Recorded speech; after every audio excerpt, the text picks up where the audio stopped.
안녕하세요. 전 무역회사에 다니고 있는 40대 남성입니다. 사실 개인적인 사연을 공개적으로 알린다는 것이 좀 망설여졌는데요. 그럼에도 이렇게 글을 드리는 이유는 제 경험이 채널을 통해서 알려지면 많은 사람들에게 작은 교훈을 줄 수 있을지도 모른다는 생각 때문이었어요. 여러분들은 인연이라는 말을 알고 계시죠? 사람들이 살아가면서 맺어지는 관계는 생각지도 못한 곳에서 이어지기도 하고 불쾌한 경험으로 엮이기도 합니다. 부처님은 모든 것은 인과 연이 합해져서 생겨나고 인과 연이 흩어지면 사라진다는 말을 남겼다죠. 오늘 제가 말하고자 하는 내용은 바로 인연에 대한 이야기입니다. 어떻게 보면 참 황당하기도 하고 또 어떻게 보면 신기하기도 한 제 경험담에 끝까지 귀를 기울여 주시길 바랍니다. 친구 소개로 만난 그 여성은 한눈에 반할 만큼 제 이상형에 가까웠습니다.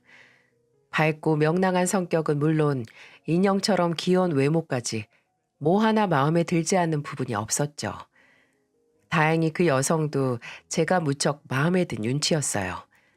첫 만남부터 제가 느낄 만큼 호감을 표시했고 남자가 해야 할 애프터 신청도 그 여자가 먼저 했으니까요. 평소 자연스러운 만남을 추구했던 저는 소개팅에 대해서 다소 회의적이었는데요. 그 여자를 만나고 나니까 소개팅을 하지 않았으면 어쩔 뻔했나 싶더라고요. 서로 마음이 잘 맞았던 만큼 우리 둘은 금방 사귀는 사이로 발전했습니다. 나이도 동갑이었던 우리 둘은 때론 친구처럼, 때론 죽고 못 사는 연인처럼 하루하루를 그렇게 행복하게 쌓아가고 있었죠. 현수야, 어? 넌 내가 왜 좋았어? 발랄하고 명랑한 성격이 제일 좋았어. 너랑 같이 있으면 내가 덩달아 기분이 좋아졌거든. 난 네가 왜 좋았는지 알아? 글쎄, 얼굴이 잘생겨서? 아니, 얼굴은 내 취향은 아닌데 널 처음 본 순간 우린 딱 인연인 것 같단 확신이 들었거든. 왜 그런 확신이 들었는데? 내가 꿈에서 자주 보던 사람이 바로 너야. 치, 그런 게 어딨냐? 진짜야. 내가 결혼하는 꿈을 자주 꾸는데 풍기는 느낌이나 분위기가 딱 너였어. 그럼 우리가 결혼할 거라는 거야? 어, 난 우리 둘이 분명히 결혼할 거라고 생각해. 당시 여자친구가 눈을 반짝이며 그런 말을 할 때면 그냥 하는 소리라고만 여겼습니다. 전 운명이나 인연 같은 건 잘 믿지 않았거든요. 그런데 우리 둘은 정말 결혼을 꿈꿀 만큼 사이가 깊어졌고 이제 서로를 의지하며 함께 살자는 약속을 하기까지 이르렀죠. 그렇지만 마음에 걸리는 것이 하나 있었습니다. 그건 바로 서로의 집안 차이가 크게 난다는 점이었죠. 여자친구와 데이트를 하고 집까지 데려다 줄 때면 늘 여자친구의 집을 마주할 수밖에 없는데요. 그러지 않으려고 해도 드라마에서나 볼 법한 큰 저택에 저도 모르게 기가 눌리고 말죠. 여자친구의 아버지는 공장을 몇 개씩이나 가지고 있는 중소기업을 운영하고 계신답니다. 일찍이 아버지와 이혼을 하고 젊었을 때부터 보험 판매원으로 다리가 퉁퉁 붓도록 일을 하신 우리 엄마와는 비교 자체가 불가능한 집안이었어요. 제 걱정을 눈치챈 여자친구가 자기 부모님은 절대로 그런 거 따지시는 분이 아니라고 해도 위축이 되는 건 어쩔 수가 없더라고요. 아무래도 집안 어른들은 여자친구와 생각이 다를 겁니다. 결혼이라는 건 집안과 집안이 인연을 맺는 일이기도 하니까요. 그런 생각이 깊어지니까 아무래도 양가 부모님께 인사를 드리러 가는 일이 영 꺼려지는 겁니다. 여자친구는 차일피일 미루는 제게 화를 내기 시작했죠. 인사 한번 드리자는데 왜 자꾸 미루는 건데?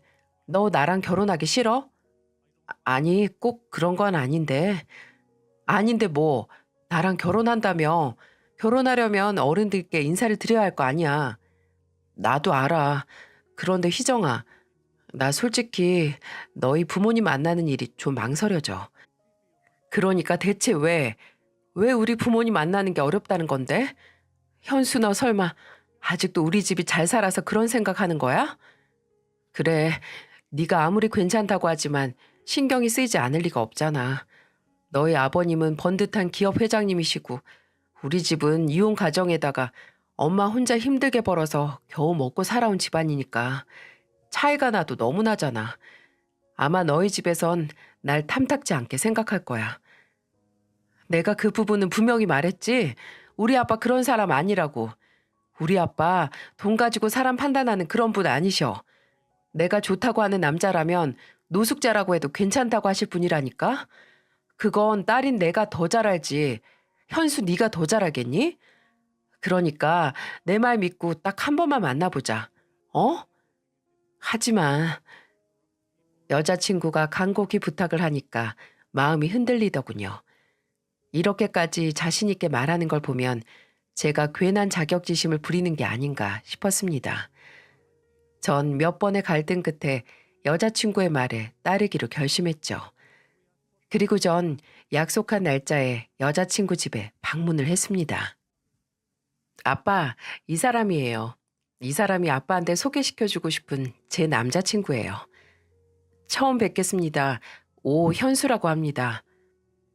전 팔을 안으로 모은 채 소파에 앉아있는 아버님께 공손히 인사를 드렸습니다. 하지만 굳은 표정으로 인사를 받는 둥 마는 둥 하는 아버님의 모습에 불길한 예감이 엄습하더군요. 그런 아버님의 냉랭한 모습에 당황한 건 여자친구도 마찬가지였어요. 여자친구는 어색한 분위기를 깨뜨리기 위해 애를 쓰는 모습이 역력했죠. 그래서인지 아버님은 딱딱한 표정을 다소 누그러뜨리며 제게 말을 걸었습니다. 우리 희정이랑 만나고 있다고? 희정이한테 대충 들었는데 회사원이라지? 정확히 무슨 일을 하고 있나? 네, 작은 무역회사에서 근무하고 있습니다. 해외 영업 쪽을 맡고 있고요. 해외 영업? 그럼 해외 자주 나가는 거 아닌가? 아, 예. 해외 출장도 나가긴 하지만 잦은 편은 아니고요. 실질적으로는 사무실에서 하는 업무가 더 많습니다. 부서명은 해외 영업부지만 갖은 업무를 다 한다고 보시면 됩니다. 어찌됐든 월급쟁이 아닌가? 회사에서 임원이 되려면 얼마나 걸리겠어? 임원이요? 아유, 글쎄요. 거기까지 생각해보지도 못했고 평사원이 임원까지 가는 건 극히 드문 일이죠. 그래? 아버님이 표정을 구기며 의미를 알 수 없는 한숨을 길게 내셨어요. 그 집에 들어간 지 10분도 되지 않았지만 전 제가 환영받지 못하고 있다는 사실을 잘 알 수 있었죠. 그럼 아버님은 무슨 일을 하고 계시나? 아, 아버님이요? 아버님은 제가 어릴 적에 어머님과 이혼을 하시고 따로 살고 있습니다. 고등학교 때를 마지막으로 아버님을 뵌 적이 없고요. 어머님은 보험회사에서 일을 하시면서 저와 동생들을 힘들게 키우셨고요. 지금도 어머님과 동생들이랑 함께 살고 있습니다. 제가 부모님에 관해 설명을 드리자마자 아버님의 안색이 더 나빠졌어요. 아니나 다를까 아버님은 찻잔에 차가 채 식기도 전에 자리에서 벌떡 일어나시더군요. 더 이상 말할 것도 없네. 희정이가 하도 성화를 부려서 얼굴 한번 보긴 했네만 이건 차이가 나도 너무 나지 않는가. 수준 차이가 어느 정도여야지 비벼보기라도 할 것 아니겠어? 자네도 알다시피 난 우리 희정이 평범한 집안과 결혼시킬 생각이 없어. 그런데 자네는 출세길이 꽉 막힌 월급쟁이에다가 집안은 홀어머니 혼자 생계를 책임지고 계시다는 거잖아. 부모된 입장에서 그런 집안에 어떻게 딸을 내어주겠나. 내 말이 무슨 뜻인지 이해했으리라고 믿네. 알아들었으면 두 사람 이쯤에서 헤어지는 게 좋겠어.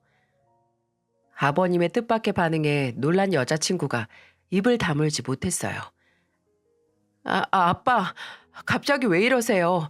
내가 좋아서 만나는데 집안이 대체 무슨 상관이에요? 왜 상관이 없어? 네가 지금은 몰라서 그렇지 결혼도 집안끼리 격이 맞아야 이루어지는 법이야. 평생 생고생하기 싫거든 이 아빠 말 들어. 아빠! 여자친구 집에 인사를 하러 갔던 전 어처구니 없게도 쫓겨나듯 자리를 떠나야만 했어요. 기분 좋게 길을 걷다가 물벼락을 맞은 기분 아시나요? 제가 딱 그런 기분이었습니다. 제 우려가 현실이 되는 순간이었죠. 여자친구는 자신의 부모님은 절대 그런 사람이 아니라고 장담했지만 결국 뚜껑을 열어보니 별반 다를 바 없던 것이었어요. 집안의 수준 차이 때문에 사윗감 심사에서 조기 탈락해버렸다는 사실이 서글펐지만 뭐 이해는 됐습니다. 현실은 우리가 생각하는 것처럼 아름답지만은 않으니까요. 전 여자친구의 연락도 받지 않고 며칠을 두문불출하며 심각하게 고민했습니다. 여자친구를 사랑하고 함께 하고 싶은 마음은 컸지만 축복받지 못하는 결혼은 하고 싶지 않았거든요. 이제 이 인연은 여기서 끝내는 것이 좋겠다는 생각이 들었어요. 그렇게 결심을 한 후 여자친구에게 제 결심을 알렸죠. 여자친구는 제 입에서 나온 이별 선언에 큰 충격을 받은 듯 했어요. 우리 아빠한테 고작 한 번 거절당했다는 이유로 헤어지자고? 설득할 생각은 들지 않아? 우리 사이가 이것밖에 안 되는 거야? 희정아, 너도 아버님 반응 봤잖아. 아버님은 절대 우리 허락하지 않으실 거야. 난 아버님 이해해. 능력 없는 남편에다 빈곤한 집안에 누가 딸을 보내고 싶겠어. 우리 결혼 상상 이상으로 험난할 거야. 솔직히 나 그럴 자신 없어. 야, 오연수. 너 나랑 헤어질 자신 있어? 정말 그런 거야? 힘들겠지. 하지만 우리가 결혼해서 평생 힘든 것보다 나을 거야. 그러니까 너도 너한테 어울리는 사람 만나. 너 정말? 당시에는 어쩔 수 없다고 생각했어요. 여자친구를 위해서라도 제가 물러서는 게 맞다는 생각도 들었고요. 그래서 몇 번이나 설득하는 여자친구를 매몰차게 끊어버렸습니다. 그렇게 이별을 하게 된 우리는 각자의 일상으로 돌아갔어요. 저도 가슴 한켠이 뻥 뚫린 것처럼 허전하고 아팠지만 이게 모두를 위한 길이라고 믿고 견뎠습니다. 하지만 간간히 지인을 통해 들려오는 여자친구의 근황은 제 마음을 더 무겁게 만들었죠. 사람 만나는 걸 좋아하던 여자친구는 집안에만 틀어박혀 좀처럼 나오질 않는다더군요. 준비하던 공부도 다 포기한 모양이었어요. 저와 헤어지는 게 죽는 것보다 더 견디기 힘들다며 여러 차례 장문의 문자를 보낸 그녀였기에 마음이 더 쓰였죠. 행여나 하지 말아야 할 생각을 하진 않을까 걱정도 됐었고요. 그래도 약해지면 안 된다고 생각했어요. 제가 빠져줘야 여자친구의 인생이 더 나아질 거라고 믿었습니다. 이별의 아픔도 시간이 지나면 다 나아질 겁니다. 그리고 저보다 훨씬 더 좋은 남자를 만나 모두가 납득할 만한 결혼을 하게 되겠죠. 그래서 더더욱 감정에 휩쓸리면 안 됩니다. 지금은 누구보다 냉정해야 할 순간이었어요. 하지만 여자친구는 저와의 인연을 쉽사리 끊어내지 못하는 듯 했어요. 여자친구와 결별을 한 지 한 달쯤 되었을 겁니다. 퇴근을 하기 위해 회사 밖으로 나온 저는 근처에서 절 기다리고 있는 여자친구를 보곤 깜짝 놀라고 말았죠. 피죽도 못 얻어먹은 사람처럼 몰골이 말이 아니었어요. 반짝이던 눈은 퀭하게 패여 있었고 탱글했던 피부는 광대뼈가 도드라질 정도로 가죽만 남아 있었거든요. 그간 얼마나 상심하고 있었는지 짐작이 되더군요. 현수야, 여기까지 무슨 일이야? 우리 이제 만날 이유가 없잖아. 현수야, 우리 그냥 다시 만나면 안 될까? 부모님 허락 같은 거 필요 없으니까 그냥 우리 둘이 살면 안 되겠어? 나 너무 힘들어. 왜 이렇게까지 힘들게 우리가 헤어져야 하는지 난 이해가 안 돼. 아니, 희정아, 내 말 잘 들어? 우리 철없는 애들 아니잖아. 부모님이 결혼을 허락하지 않는다고 우리 둘이 멀리 도망이라도 치자는 거야? 말도 안 되는 소리 하지 말고 돌아가. 지금은 좀 힘들지 몰라도 시간 지나면 괜찮아질 거야. 현수야, 넌 정말 나 없이 살 수 있어? 난 너무 괴롭고 힘든데 넌 정말 괜찮은 거냐고. 힘들어도 견뎌야지. 그게 서로를 위한 유일한 길이야. 현수야. 전 제 마음을 돌리기 위해 애원하는 여자친구를 냉정하게 대했습니다. 저라고 마음이 쓰리지 않았겠습니까? 괴로워하는 여자친구를 보니까 더 힘들고 아팠습니다. 하지만 그럴수록 마음을 더 단단히 먹어야 한다고 생각했어요. 가난한 애인 때문에 사랑하는 여자의 인생을 힘들게 할 순 없는 노릇이니까요. 그렇게 각오를 한 제게 여자친구는 몇 번이나 연락을 시도했지만 전 끝까지 그녀를 밀어냈습니다. 결국 그녀도 단념을 했는지 한동안 연락이 오질 않더군요. 지금은 많이 아프겠지만 시간이 전부 치유해줄 거라고 믿었습니다. 그렇게 얼마나 시간이 지났을까요? 모르는 번호로 걸려온 전화를 무심코 받았는데 그 목소리의 주인공은 전혀 예상하지 못한 인물이었죠. 나 희정이 애비되는 사람일세. 기니 할 말이 있으니 얼굴 한번 보세. 예? 아, 네, 알겠습니다. 절 탐탁지 않게 여겼던 여자친구의 아버지였어요. 제 번호를 어떻게 아셨는지 절 한번 보자고 하시더군요. 느낌이 좋지 않았지만 직접 전화를 걸어오실 정도의 일이라면 가볍게 여길 일이 아니란 생각이 들었습니다. 이튿날 약속한 장소에서 아버님을 만났습니다. 아버님은 여전히 굳은 표정으로 절 맞더군요. 그런 아버님에게 조심스럽게 여쭈어 보았습니다. 무슨 일 때문에 보자고 하신 건지, 혹시 희정이한테 무슨 일이 있나요? 그래, 희정이한테 무슨 일이 있네. 그래서 자네를 보자고 한 거고. 예? 희정이가 왜요? 무슨 일인데요? 자네와 헤어지고 나서 아주 폐인처럼 지내고 있단 말일세. 방에 틀어박혀서 나오지도 않고 밥도 잘 먹지 않고 내가 아무리 어르고 달래도 소용이 있어야지. 나 원참 그깟 남자가 뭐라고 이리도 속을 썩이는지. 아, 그래요. 그런 일이라면 제가 해드릴 수 있는 일이 많이 없을 것 같네요. 아마 시간이 지나면 괜찮아질 겁니다. 나도 그렇게 생각했지만 아무래도 충격이 큰 것 같아. 아무래도 자네가 한번 만나봐야겠어. 예? 제가요? 그래, 자네가 희정이를 한번 보고 설득을 좀 해주는 게 어떻겠나? 결국 당신 딸이 너무 힘들어하니까 얼굴 한번 보면서 잘 다독이라는 말이었습니다. 하지만 아무렇지도 않게 던지는 그 말에 기분이 상하더군요. 저도 여자친구와 헤어지기 위해서 온 힘을 다하고 있다는 걸 왜 모르시는 걸까요? 아버님, 그런 부탁이라면 사양하겠습니다. 솔직히 아버님이 절 반대하시는 이유에 대해선 이해하고 있습니다. 부모의 마음이라면 충분히 그럴 수 있다고 생각했어요. 그래서 희정이에게 상처까지 주면서 독하게 밀어냈고요. 하지만 아버님, 전 아버님의 마음을 이해하고 있다는 거지 인정하고 있다는 건 아닙니다. 비록 저희 집안이 넉넉하진 않지만 그렇다고 부끄러운 건 아니니까요. 그러니 제게 그런 부탁은 하지 말아 주십시오. 저 역시 희정이와 헤어지는 일이 무척 괴롭습니다. 제 말에 아버님 얼굴이 금세 불그락 푸르락해졌어요. 나도 알아. 하지만 내 딸이 자네 없으면 죽겠다는데 낸들 어쩌나. 일단 희정이 한번 만나보고 정말 평생 싸우지 않고 잘 살 수 있을지 의논을 해보란 말이야. 네? 그 말씀은...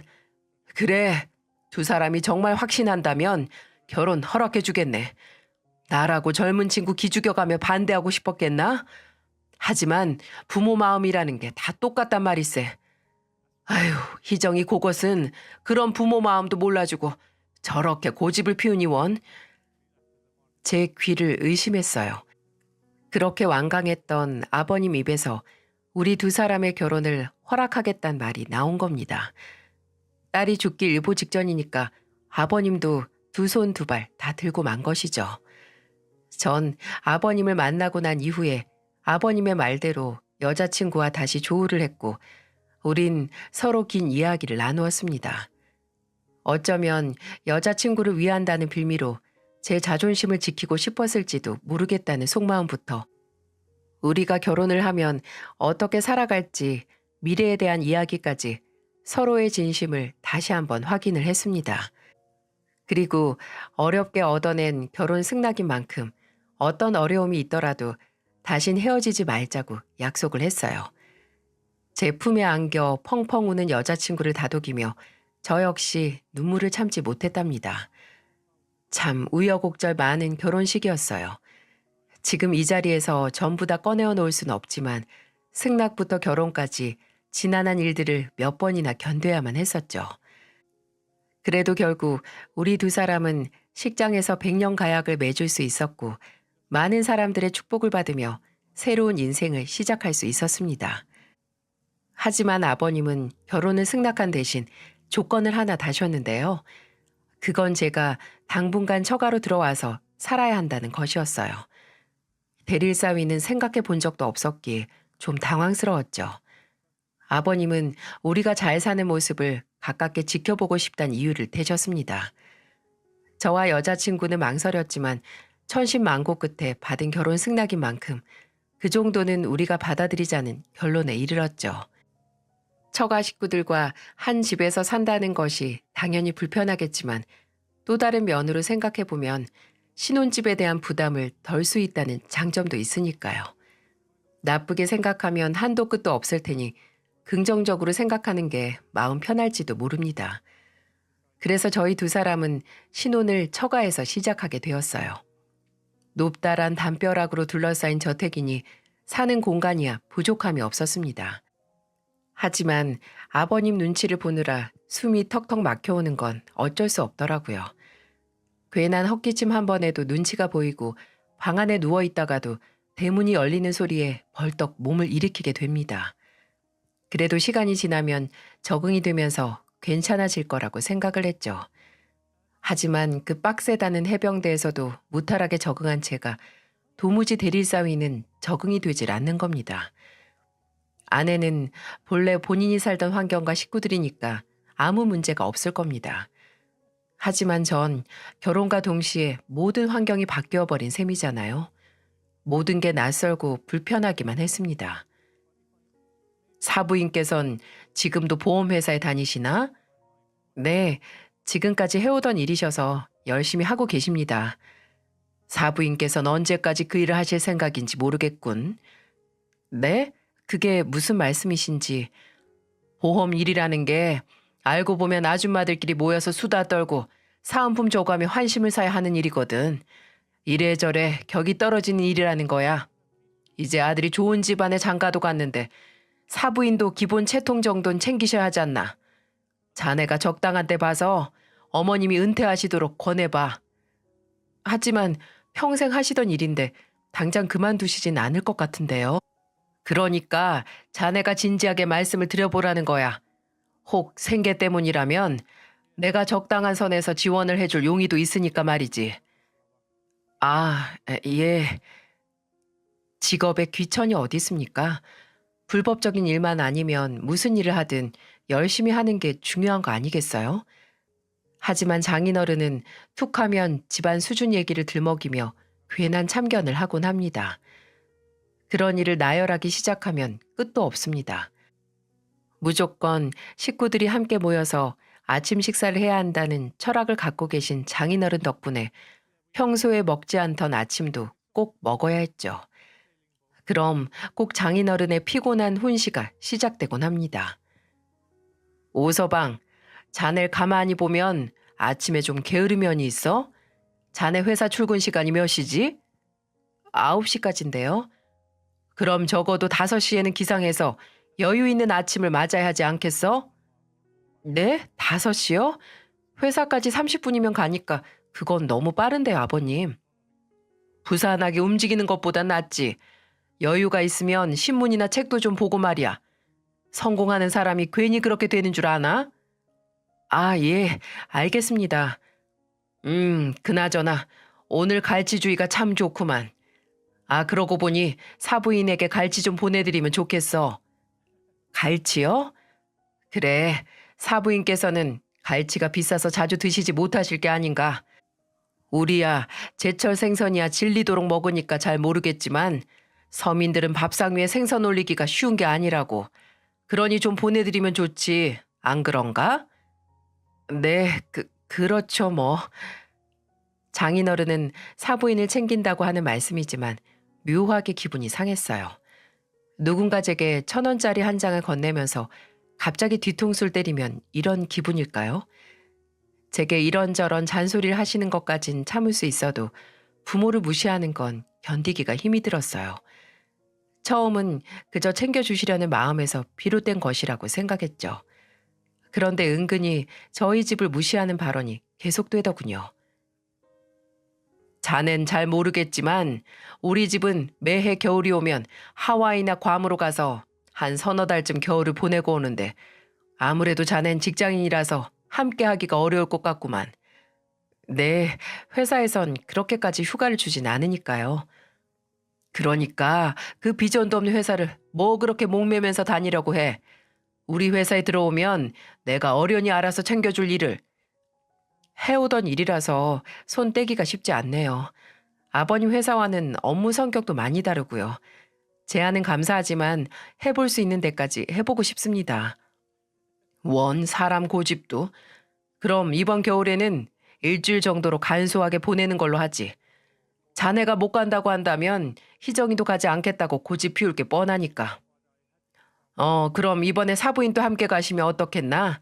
아들 덕에 좋은 곳도 구경하고 그럼 좋잖나. 네? 아니에요. 어머님도 하는 일이 있으시니까 함께 가시긴 어려울 거예요. 그래? 하긴 어머님이 비행기는 타보지 못하셨겠지. 그럼 비행기 타는 것 자체가 고역일 수도 있겠고. 늘 이런 식이었어요. 목구멍에선 저희 어머니 비행기 타보셨어요. 우수사원으로 뽑혀서 해외여행도 여러 번 다녀오셨다고요. 이런 말이 튀어나오려고 하더군요. 하지만 어금니를 꽉 깨물고 인내했습니다. 어차피 장인어른의 의식 근처에는 저희 집안이 수준 이하라는 인식이 깔려있는데 말꼬리를 잡아서 뭐 하겠어요. 그저 제가 참고 넘어가는 게 번거로움을 줄이는 길이라고 여겼습니다. 물론 아내에게 은근슬쩍 하소연을 해보기도 했죠. 그나마 이 집 구석에서 속마음을 편하게 말할 수 있는 상대는 아내밖에 없었으니까요. 하지만 모든 게 만족스러웠던 아내는 제 고충을 잘 이해하지 못하더군요. 희정아, 요새 아버님이 좀 그렇지 않아? 우리 아빠? 우리 아빠가 왜? 아니, 가끔은 말씀이 좀 지나칠 때가 있는 것 같아서 은근히 우리 집 무시하는 것 같기도 하고. 에이, 그건 자기가 오해한 거야. 아빠가 원래 말이 좀 투박하지만 잔정이 많은 분이야.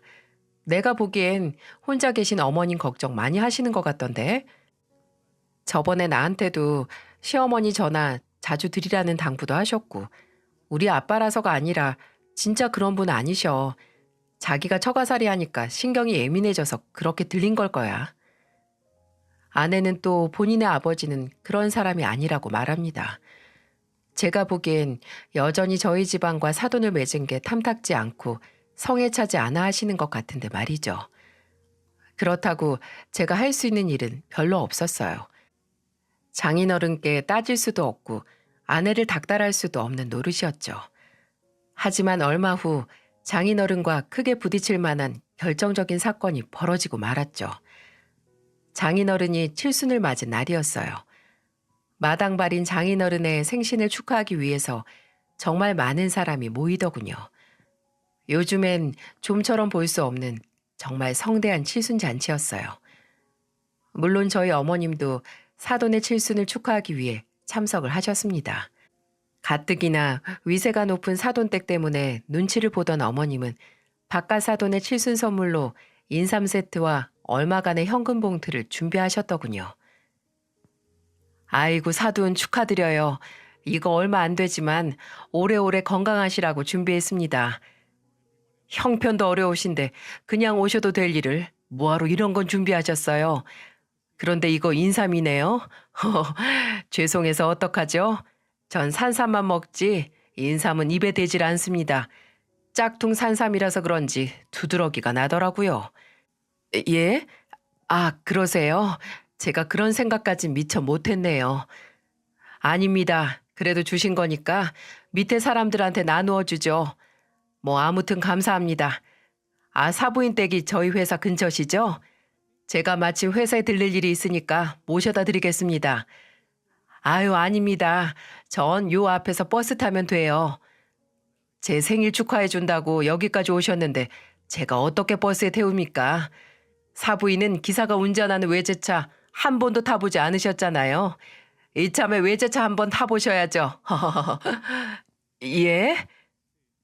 장인어른이 말을 할 때마다 엄마의 얼굴이 붉어지더군요. 옆에서 그 말을 듣던 저도 마찬가지였어요. 장인어른의 말투는 한마디 한마디 사람을 무시하는 태도가 역력했어요. 어머니는 장인어른의 호의 아닌 호의를 거절하고 혼자 버스를 타고 돌아가셨죠. 장인어른은 그런 어머님을 향해 혀를 끌끌 차시더군요. 참나, 사부인 고집도 보통이 아니시구만. 아니, 생각해서 태워드리려고 했더니 뭐가 그렇게 불편하셔서 버스를 탄다고 고집을 부리시는지 원. 저는 참다 못해 장인어른께 한마디를 했습니다. 아버님, 이런 상황이라면 저도 아버님 차에 타고 싶지 않을 것 같은데요? 뭐? 갑자기 그게 무슨 소린가? 아버님이 계속 사람 무시하는 말을 하시는데 누가 그런 차에 타고 싶겠어요? 오서방, 누가 누굴 무시했다고 이래? 자네 술 취했나? 저희 어머님이 준비하신 선물이 별로라며 대놓고 무시하셨고 외제차 한 번도 타보지 않지 않았냐며 또 무시하셨잖아요. 그게 무시가 아니면 뭐겠어요? 그게 어떻게 무시야? 사부인이 어려워하시는 것 같으니까 농담 삼아서 한 말이지. 아버님은 농담일지 모르겠지만 듣는 사람은 자존심에 큰 상처를 받을 수도 있는 일입니다. 그리고 평소 저한테도 저희 집, 저희 식구들 무시하는 발언을 입버릇처럼 하시잖아요. 아닙니까? 오서방 자네, 여태 날 그렇게 생각했었나? 난 그래도 눈에 차지 않는 사위를 진심으로 대해줬는데 고작 날 이렇게 생각했다고? 절 진심으로 대해주셨다고요? 아니요. 전 아버님 때문에 하루하루가 힘들고 버거웠습니다. 그리고 제 생각엔 아버님은 평생 저나 저희 집을 마음에 들지 않아 하실 것 같은데요. 제 말이 틀렸습니까? 이놈의 자식이 정말 자네 지금 나랑 한번 해보자는 건가? 제가 장인어른과 말다툼을 벌이자 놀란 아내가 저를 뜯어 말렸어요. 아내가 제 팔을 거칠게 잡아채며 쏘아붙이더군요. 자기 오늘 정말 왜 이래? 오늘 아빠 생일이잖아. 꼭 생일날 이래야겠어? 상기된 표정으로 절 보고 있는 아내를 보니까 괜스레 서글퍼지더라고요.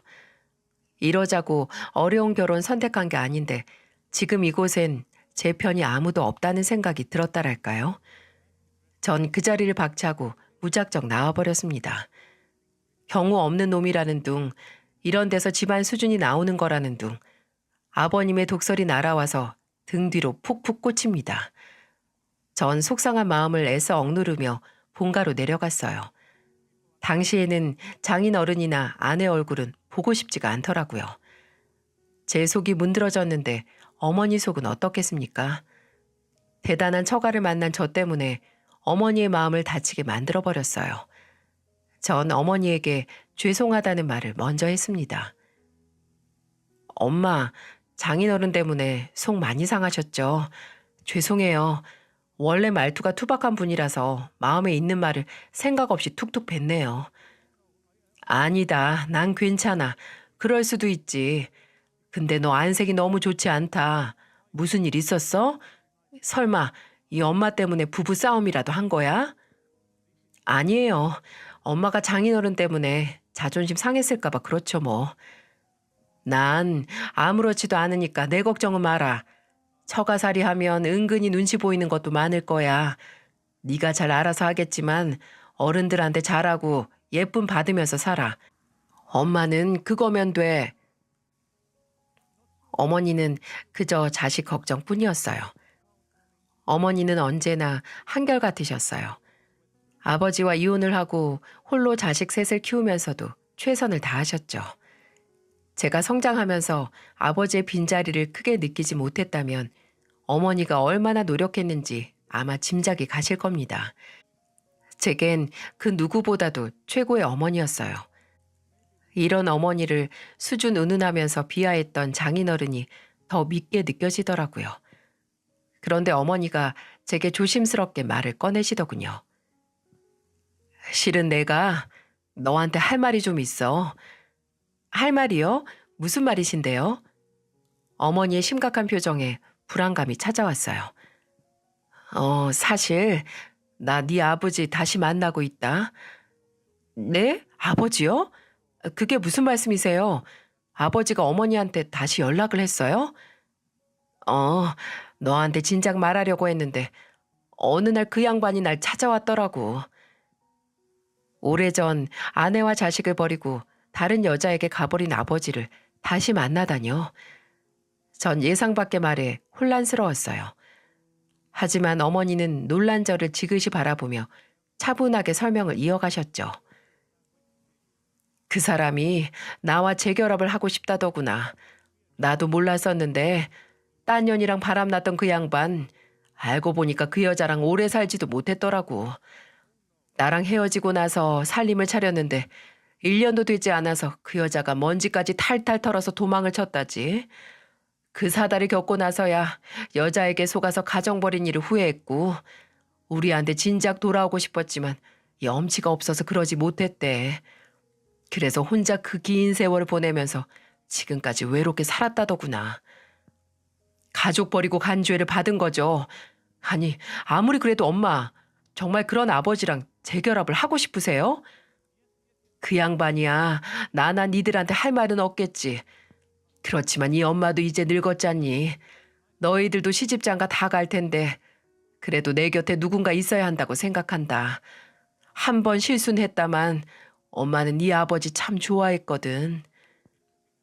어머니의 목소리엔 회한과 그리움이 함께 묻어 있었습니다. 저는 아버지가 어머니와 자식을 버리고 다른 여자에게 갔다는 사실엔 여전히 분노했지만 그동안 어머니의 고단하고 쓸쓸한 인생에 대해선 할 말이 없었습니다.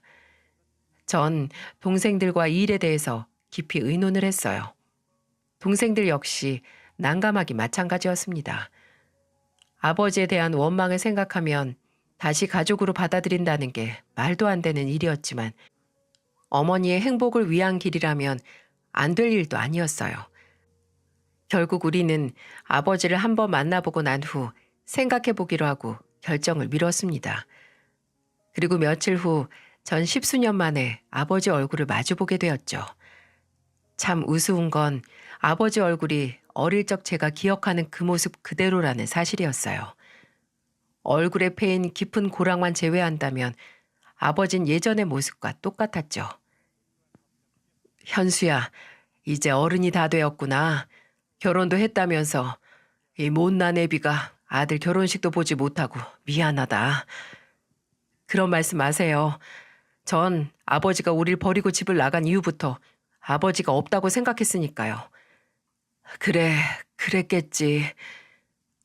아버지는 고개를 똑바로 들지 못할 정도로 미안해 하시더군요. 그런 아버지의 어깨가 한없이 작아 보였습니다. 아버지를 보고 있자니 화가 났습니다. 결국 이렇게 될 일을 왜 섣부른 선택으로 온 가족을 힘들게 했을까요? 차라리 잘 먹고 잘 살았다는 소리를 들었다면 화가 덜 났을 것 같습니다. 아버지는 저와 동생들에게 진심으로 사과를 하셨어요. 당신의 과오로 어머니와 가족들을 힘들게 했다는 것에 많은 자책을 하시더군요. 차마 가족들 앞에 다시 나타날 용기가 없었답니다. 그리고 더 늦기 전에 어머니와 재결합을 하고 평생 어머니와 가족들에게 진 빚을 갚으며 살고 싶다고 하셨어요. 아버지의 후회와 어머니의 용서가 있으니 제가 더 할 말이 뭐가 있겠습니까? 또 결정적으로 어머니가 혼자 계셔서 여기저기서 무시를 당하는 게 아닌가 이런 생각도 들었거든요. 전 동생들에게 이제 두 분 잘 살 수 있도록 자식들이 도와주자고 설득을 했죠. 그렇게 아버지는 가정으로 돌아오게 되었고 가족들만 모여 조촐한 식을 올리기로 결정을 했습니다. 사실 처가댁에 부모님의 재결합 소식을 알려야 할지 고민이 좀 됐어요. 당연히 말씀드려야 할 일이지만 장인어른과 저는 서로 상한 감정이 여전히 남아 있었거든요. 전 먼저 아내에게 이 사실을 말한 후 장인어른께도 조심스럽게 말씀드렸습니다. 그러자 장인어른이 픽 하고 실소를 터뜨리시는 게 아니겠어요? 참나, 사부인도 못 말리시겠다.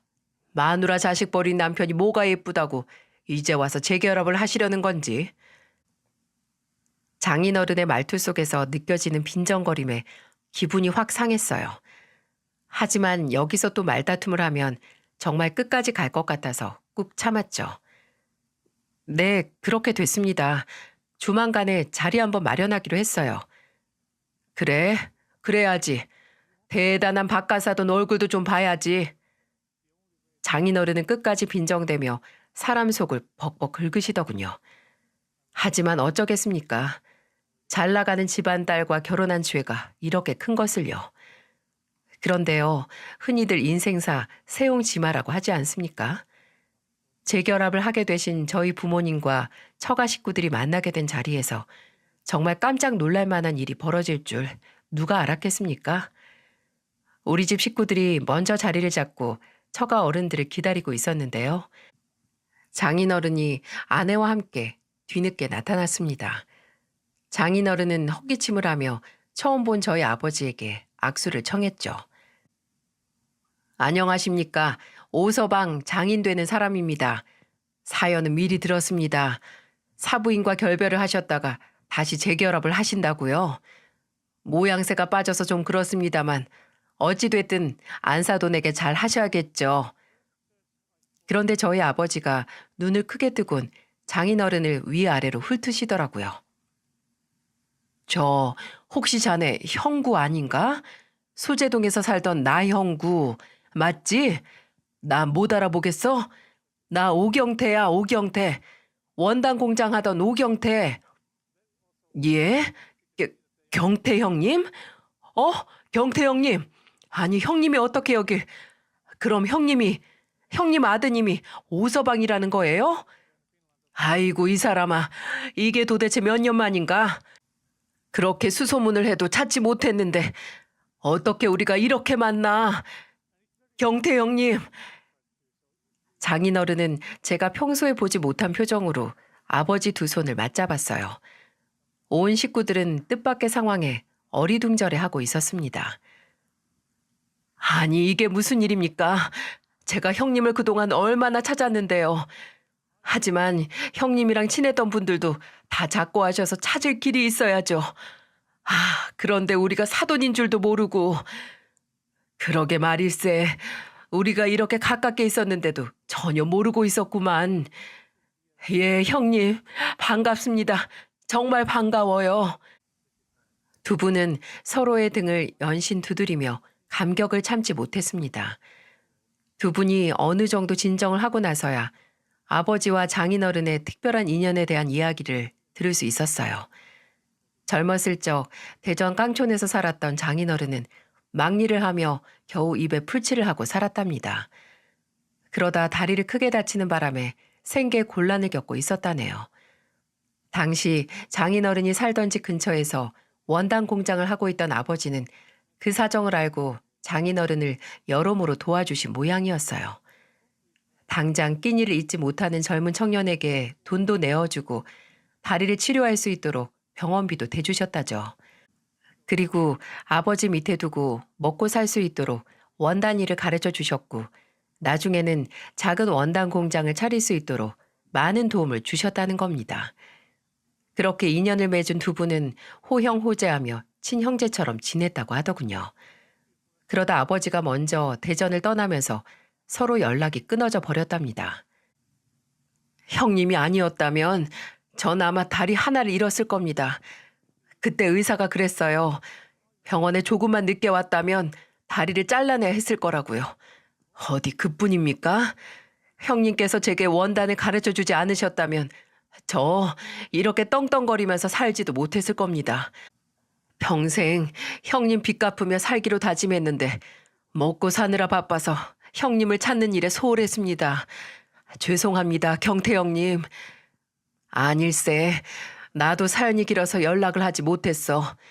이렇게라도 만나게 됐으니 됐지. 게다가 우리 아들 장인이라니. 인연이라는 게 참 무섭구만. 그런데 갑자기 장인어른이 아버지와 어머니를 향해 털썩 무릎을 꿇는 게 아니겠어요? 형님, 제가 형님 아드님인 줄도 모르고 그간 우리 오서방에게 못나게 굴었습니다. 딸애가 오서방 아니면 죽고 못 산다는 사실이 야속하기도 했고요. 잘 나가는 집안이 아니라는 게 못마땅하기도 했습니다. 죄송합니다, 형님. 이 모자란 아우가 제 분수도 모르고 큰 실수를 했네요. 아유, 이 사람이 정말 어서 일어나. 사람들 보는데 왜 이래? 부모의 마음이라는 게 그럴 수도 있는 거지. 하지만 이제라도 자식들이 잘 살 수 있도록 도와주면 되지 않는가? 안 그래? 장인어른은 눈물을 지으면서 제게 눈길을 돌렸어요. 호서방, 그동안 정말 섭섭했지? 미안하네. 정말로 미안하네. 못난 나를 용서해주게. 아, 아니에요, 아버님. 어서 일어나세요. 장인어른의 갑작스런 사과에 당황스럽긴 했습니다만 저 역시 사람의 인연이라는 게 정말 무섭다는 생각이 들더라고요. 장인어른이 아버지에게 이렇게 큰 마음의 빚을 지고 있었을 줄은 꿈에도 몰랐거든요. 그날 두 분은 옛 추억 얘기를 멈출 줄 모르고 하셨고요. 다음날 따로 만나서 하루 종일 시간을 보내고 돌아오셨습니다. 당연히 저와 저의 집을 대하는 장인어른의 태도는 180도 달라졌어요. 장인어른은 이제 대릴사위 그만하고 분가하라며 50평 아파트를 저희 부부에게 척 안기셨고요. 저희 부모님 재결합을 축하해야 한다면서 큰 선물을 보내셨습니다. 아버지는 극구 사양을 하셨지만 장인어른은 아버지에게 진 빚을 평생 따라다니면서 갚을 거라고 호언을 하셨죠. 장인어른에게 늘 괄시의 대상이던 저희 집안이 이젠 요즘 말로 추앙의 대상이 된 겁니다. 하지만 전 무엇보다도 이제 장인어른이 절 진짜 사위로 인정해 주신다는 게 가장 행복하네요. 아내 역시 이 모든 게 좋은 방향으로 마무리가 된 것에 참 기뻐하고 있답니다. 사돈 관계인 두 분은 누구보다도 각별하게 지내면서 지금까지도 서로 잘 돌봐주며 지내고 있어요. 아마 대한민국에서 가장 가까운 사돈 관계가 아닐까 싶습니다. 이젠 그간 대릴사위로 들어가서 마음 졸이며 살았던 일이 아득한 추억처럼 느껴지네요. 앞으로도 양가 부모님께 잘하면서 행복하게 살 생각입니다. 여기까지가 제가 경험한 특별한 사연이었어요. 여러분들이 제 이야기를 어떻게 들으셨는지 무척 궁금해집니다.